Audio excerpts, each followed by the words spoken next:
Welcome everybody to the Puck Drops here, doing our NHL GPA grades program. This one's on the Los Angeles Kings. You may have seen the Florida Panthers one. You're going to talk about the team, their franchise, how we thought it did this year, players that needed to improve, and the scoring depth, of course, as we always talk about coaching and management. And also, since I know you guys may or may not care, the Game 3 of the Colorado Avalanche and the San Jose Sharks are coming on, I will give you updates of that game as long as it plays. But let's go to the Kings. And first, we talk about the Los Angeles Kings. The standings, they were last, 8th in the Pacific Division, 16th in the Western Conference, a playoff team that completely sucked.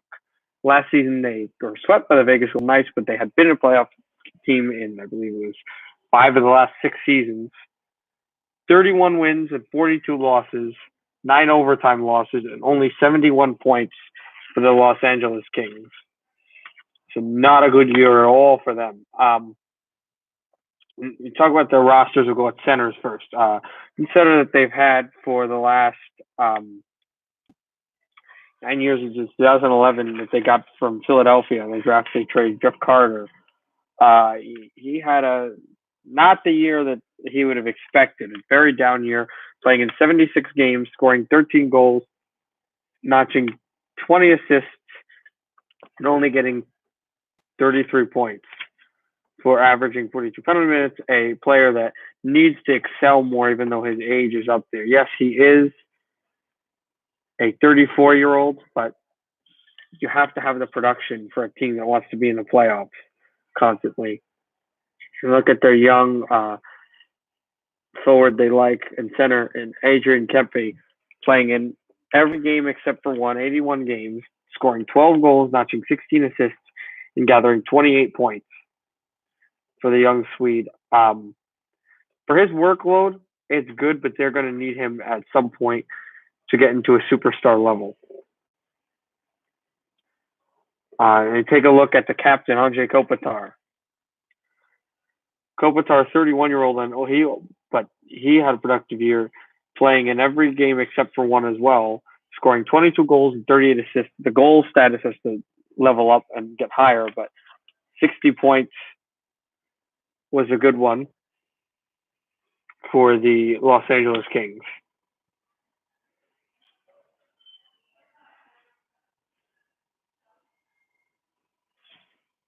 And Blake Lizotte, another young center that to be looked at. He's a rookie. He only played 1 game and notched no points, so obviously nothing really to go home on that. Now, for centers, I would give it a 0.9. The potential's there, but they did not play at all to any level. The fact that your top scoring center has only 60 points and he's your captain is dreadful. Take a look at Johnny Brodzinski, a winger that they have, a 25-year-old, playing in only 13 games, scoring 2 goals and 1 assist, 3 points. Not great for the Los Angeles Kings. Dustin Brown, their second guy there, one of their alternate captains, 34-year-old, one of the older players on the team. He's been with the Kings organization for a long time. He played 72 games, scored 22 goals, and 29 assists for a cool 51 points. Decent, but not to the level you need him to be. Kyle Clifford, a player that's been at the Kings for some time, a 28-year-older. He's been on both of the Stanley Cup teams and was one of the key players in that Game 5 against the Rangers the last time they won the Stanley Cup. 72 games played for Clifford in 2014. This year 72 games, scoring 11 goals, notching 10 assists and 21 points for Clifford. Carl Grundstrom, young Swede winger, playing in 15 games, scoring 5 goals and notching only 1 assist, and that is alarming, for 6 points. He was a former Maple Leaf that was taken in the trade. Maple Leaf and Marley was taken in the trade for Jake Muzzin that was made. Alex Iafallo, New York native, 25-year-old, played in every single game this year for the Los Angeles Kings. He scored 15 goals, notched 18 assists for a cool 33 points. Again, it may have to be higher at some point, but decent to this. Uh, they finally take the big with the big contract of this offseason. The former Devil Russian Ilya Kovalchuk played 64 games, scoring only 16 goals and 18 assists for 34 points. Not that much for Kovalchuk. Brendan Lepsick had just checking the feed now as we go back to Brendan Lipstick. There was a great save made by Grubauer in the Colorado Avalanche game. We got 12:37 in that game. Series tied 1-1. Game tied, no score. To Brendan Lipstick, the former Canuck, 62 games played, 7 goals, and 16 assists gathered, as well as 23 points. Not the production you want, but he is a growing player. Tyler Toffoli, another guy they've had for a long time in their system, but a 27-year-older. He played in every single game. He scored 13 goals, and that's 21 assists, 34 points. Almost the same story in every player in the wingers. And then look at Austin Wagner, was a guy they like a lot, brought up from Ontario. And he played in 62 games halfway in, scoring 12 goals and 9 assists, 21 points. For a really young player, it's great production. The wingers, I'm going to put them on a 1.1, but the production is too close and gathered together. There's got to be a guy that fundamentally steps out and sticks out in the future if you want to make playoff runs for the Los Angeles Kings. I think they'll still rebuild, but it's got to get better. Look at the defense. The defense is obviously headlined by the main money man in Drew Doughty, a defenseman, a 29-year-old defenseman, playing in every single game, scoring 8 goals and 37 assists, 45 points. The point level was not up there, but Doughty's had a lot of injuries as of late, and the fact that he played in every single game is fundamental for their leader on that part. Derek Forbert, a 27-year-old defender that they like, played in every game except for one, scoring 2 goals, matching 12 assists and 14 points, which is decent. Paul Ledoux, a young defenseman, also a 26-year-old. They're just a few months younger than Forbert, playing in 33 games, though, only, scoring 2 goals and 3 assists, 5 points. Not bad for 33 games, but he's got to get in there more. Curtis McDermott, a 25-year-old defenseman, playing in only 11 games, scoring no goals and 1 assist and 1 point, needing to play more as the defenseman. Another guy that's been in the program for a long time and won 2 Stanley Cups, Alec Martinez, the hero of Game 5 in 2014, but it's a lot different in 2019. It's only 60 games played, scoring 4 goals and 14 assists, 18 points for a player that's supposed to be one of the top scoring defensemen of his age, almost like a mini Mike Green from Detroit. Alec Martinez did not have the year that was wanted. Former Leaf and center Dion Phaneuf, they go and grab him on an off-season trade. The 34-year-older plays in 67 games, only notches 1 goal and 5 assists.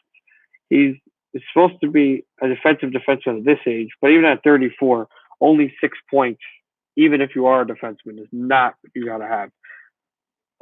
The young players are like Matt Waugh, 24-year-older, 25 games played, 2 goals and 4 assists, to even 6 points.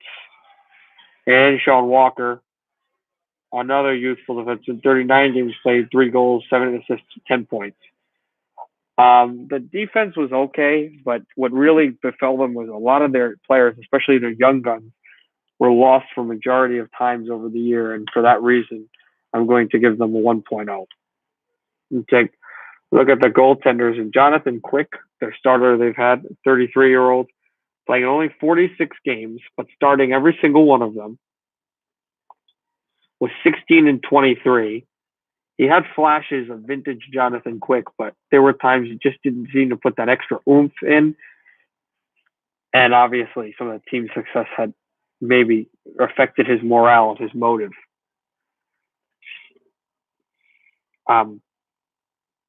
Then the young goaltender behind him, Jack Campbell, a 27-year-old, is starting to really take the spot, playing in 31 games, starting 25 of them, 10 and 14. The 10 and 14 doesn't alarm me on a bad team, but the fact that he started six more games than he played, and the inconsistent quick back them up is not something to write home about. Goalie average of 2.30 and a save percentage of .928 is not bad for a 10 and 14er, but there's something to be worked on. For the goaltenders, I would give a 1.0 as well. The coaching, Willie Desharnais, who was hired, he seems to still be the coach that they like, but after several hirings and firings of the coaching staff, it seems not to be what is needed for this team. So I give the coaching, because I don't believe in Willie Desharnais, I give the coaching a 0.7. I just don't like it. The management, not fully sure what Luc Robitaille is doing, but it's going to have to come fast. This is a restless, competitive organization, because it's too early to tell still. I'll give them a 1.2, but I'm going to need results. I'm going to need them fast for Luc Robitaille and the rest of the management for the Los Angeles Kings. An older player who needs to step up is Jeff Carter. Absolutely needs to step up for the Los Angeles Kings. He's still a remnant of those old Cup teams, but he's not scoring like he used to, which has to improve. A younger player I would say that I really like. I would probably say Adrian Kempe. He was the guy at some point. He's got to score a little more goals, but I think what he's had so far is a point of attention and a really good skater and a great scorer. But the goaling has to go up. But I think really look at Adrian Kempe to become a real superstar in this league. Overall, I give the Kings a 0.5. I really think their season was dreadful. And the fact that they did not even get a top 4 pick was not at all needed and not at all necessary and helpful for the Los Angeles Kings. So I think they've got a really tough offseason season to go, but everything can change at some point. So we'll see what happens with them. The next video is going to be with the Minnesota Wild. So State of Hockey fans, really tune into that one. It was great to be talking to you guys. Like, sub, everything I always say, and watch and make some comments. Hopefully you guys have a good night and happy hockey.